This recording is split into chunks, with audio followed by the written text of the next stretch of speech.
Cuando hablamos de cementación, significa que nosotros vamos a unir una estructura artificial a un diente, ¿correcto? En este caso es un puente, puede ser una corona.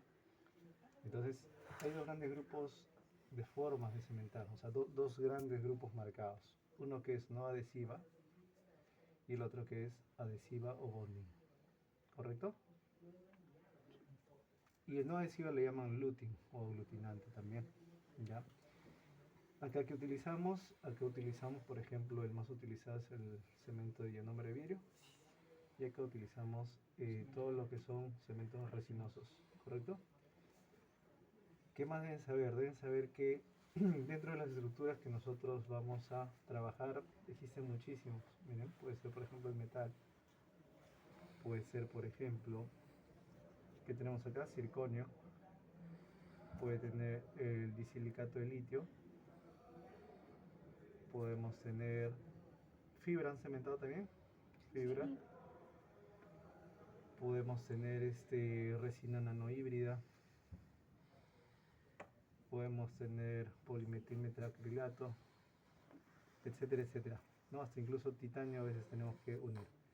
Entonces lo que ustedes tienen que entender es que todos estos materiales se pueden cementar en su mayoría de las dos maneras, ¿correcto? Pero cada uno tiene su indicación. Entonces tú tienes que preguntarte qué tipo de retención yo tengo y quiero. Hay una retención macromecánica y hay una retención micromecánica. ¿Cuál sería la retención macromecánica? De acuerdo a cómo es el tallado. Retención del tallado. Correcto, geometría del tallado, ¿sí? Entonces, si yo tengo unas paredes convergentes, digamos en 6 grados, tengo de repente una buena altura del muñón, ¿correcto? Etcétera, etcétera, etcétera. Yo coloco la cofia, lo coloco al paciente y no se mueve, no sé qué es más. Para sacar necesito un extractor de corona. ¿Qué diría? Tengo una buena macro retención. A veces cuando ustedes colocan, ¿qué pasa? Colocan, sacan el dedo y la corona está saliendo. Es porque no hay una buena macro retención. Entonces, buscamos algo adicional, ¿no? Una retención micromecánica y luego una retención microquímica.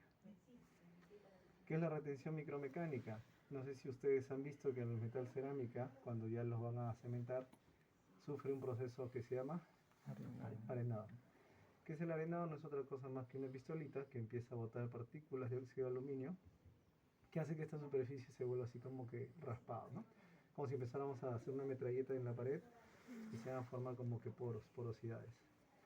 Entonces, esto que se llama retención micromecánica. Porque aparte de la macro retención de tu preparación, le estás generando unas micro retenciones micromecánicas. ¿Correcto? Entonces, esa es otra manera. Y la retención química es cuando adicional a esto, tú unes dos moléculas, ¿no? La molécula A o la molécula B a través de un tratamiento químico. Entonces, va a depender qué es lo que tú busques y necesites. O sea, qué tanto requieres. Por lo general, una retención macromecánica con un ionómero de vidrio puede funcionar bien porque tienes buena macro retención. O con una macro y una micro retención mecánica suficiente, ¿no? Como es este puente, por ejemplo. Este puente tenemos unas buenas alturas de los muñones, colocamos en la boca del paciente, anda bien, tiene una buena retención, pero adicional, ¿qué hacemos? Óxido de aluminio. ¿Para qué hacemos el óxido de aluminio? Micromecánica, ¿correcto? Doctor, ¿y esto puede ser una retención microquímica? Sí, puedes hacerlo. ¿Cómo lo haces? A ver. Este es el metal. Y cada uno tiene 3 etapas. Como yo le digo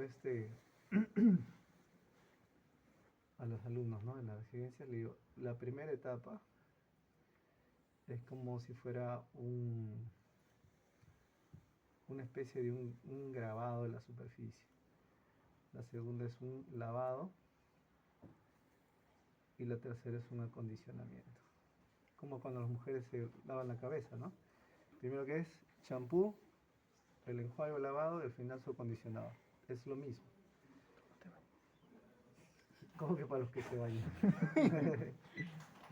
Entonces, el metal, ¿cómo hacemos que este metal se vuelva así de rugoso? ¿Qué hemos dicho? ¿Cómo se el arenado? Y luego, ¿cómo lo lavamos? Este arenado, idealmente se tiene que lavar en una cuba ultrasónica. Se lo meten ahí y esto empieza a ser un proceso de purificación para todas estas partículas que han quedado, lo limpien. Es decir, esto está sucio, esto está limpio, pero ya está arenado. Y el tercero, que es el acondicionado, claro, utilizan un primer para metal, ¿no? Llamado metal primer, o existen varios nombres, que casualmente hacen que químicamente esto se vuelva atractivo para otra molécula que nosotros podemos tener en los cementos resinosos, ¿correcto?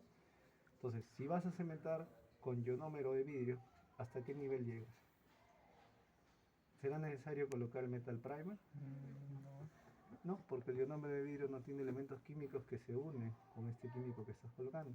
Entonces solamente hace su arenado, su limpieza ultrasónica y cementa. ¿Sí? El circonio, por ejemplo, ¿cómo nosotros hacemos que el circonio se vuelva rugoso? Arenado. Correcto, arenado. Se vuelve rugoso pero se vuelve sucio. Luego sufrimos un proceso de lavado. Igual, cuba ultrasónica, lo quedamos 5 minutos, algunos lo colocan alcohol, otros agua destilada, y queda limpio. Y luego, ¿qué utilizamos? Hay un primer para circonio. Es una botellita así como si fuera el Silano, ¿han visto? Chiquitito. Solo que esto no cuesta como 30 soles, cuesta 400, 350. Es el primer para circonio. ¿Bien? Disilicato. ¿Cómo hacemos que el disilicato sea poroso? Ácido. Ácido fluorídrico. Ácido fluorídrico. ¿A qué porcentaje? 5%. Tenemos el de 5 y tenemos el 10%, ¿correcto? ¿Va a quedar rugoso? Sí, pero va a quedar con restos de ácido. ¿Qué hacemos? Tenemos igual lavarlo. ¿Cómo lo lavamos? Con agua. Con agua. Con agua, pero igual, con una cuba ultrasónica, o hay estudios que te dicen que puedes colocar el ácido fosfórico, correcto, 1 minuto, y de esa manera luego lo lavas y ya debería quedar limpio. Y luego, ¿qué colocas para acondicionar?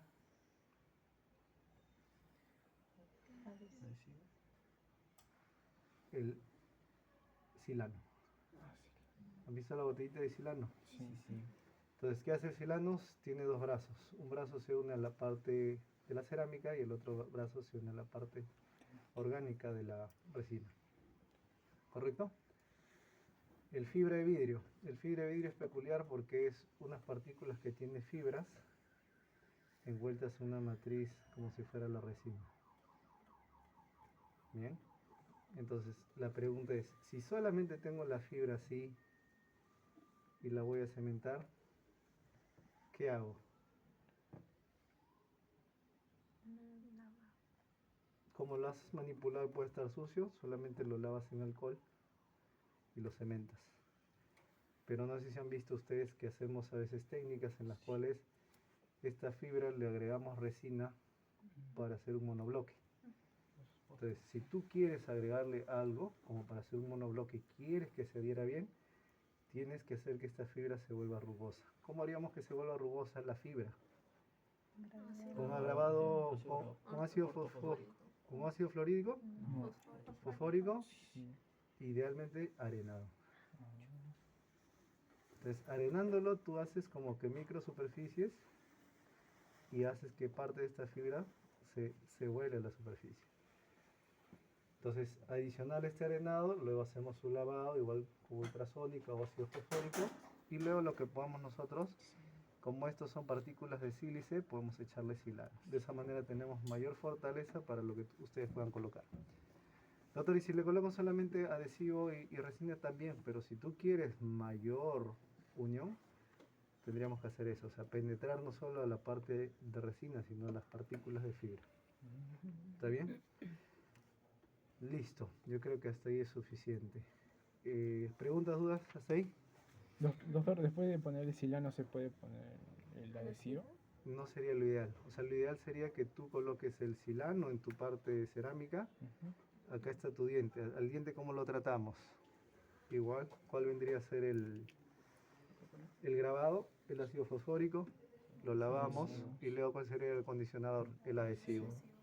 Entonces, la gran pregunta que a veces nos hacemos, doctor, ¿y este adhesivo se fotocura o no se fotocura? No. Imagínate que tú tengas una incrustación de 3 milímetros o de 5 milímetros, ¿correcto? Y tienes una lámpara china, una lamparita que tiene poca potencia. Si tú no lo fotocuras, va a ser difícil que toda esta luz viaje y fotocure tu adhesivo que está dentro. Entonces, idealmente en esos casos donde tu incrustación es grande, coloca una capa, echa un montón de aire, coloca otra capa, un montón de aire y fotocura, porque te aseguras de que penetre. Si tienes un adhesivo que es muy grueso, por ejemplo, hay uno que es el Optibond FL, que es el Gold estándar, es un adhesivo con carga, es un adhesivo grueso. Si tú colocas ese, fotocuras, ya tu incrustación no entra, porque es muy grueso. Ahí sí, con ese adhesivo, si lo colocas, cementas tu incrustación y colocas una buena lámpara, que sea, no sé, Val o Elite Par, Blue Face, ¿no? Son lámparas buenas. En el poste no se fotocura el adhesivo. En el No poste, no se coloca adhesivo entonces. en el poste, por Después- eso nosotros utilizamos, ahí viene otra, pero es otra ya clase donde tenemos los, ¿cómo se llama? Los, los cementos resinosos que son autocondicionables. Entonces, tengo acá el conducto. Yo coloco el ácido fosfórico. ¿Por qué no me conviene colocarle ácido fosfórico? Porque puedo activar unas estructuras que se llaman las metaloproteinasas. Las metaloproteinasas son como que Muy grave. van rompiendo la estructura, ¿no? Y luego se puede hacer una restauración interna. Entonces, ¿yo qué tengo que utilizar acá? Tengo que utilizar un elemento, un cemento que tenga algo ya de grabador y algo de adhesivo. Entonces son los cementos autorresinosos. Entonces, ¿cuál es la ventaja de utilizar? Porque si no, eso utilizaríamos en todos, ¿no? Que el nivel de megapascales de fuerza de unión no es tan bueno. Pero si tú estás preparando tu conducto y este poste está hecho para ingresar ahí, entonces no necesitas mucha fuerza adhesiva, ¿no? Más va a depender de tu retención. ¿De qué tipo? Macro. Macromecánica, dentro del poste. ¿Listo? Sí. ¿Ya? Esa es un poco la parte teórica de esta parte. Ahora la parte clínica.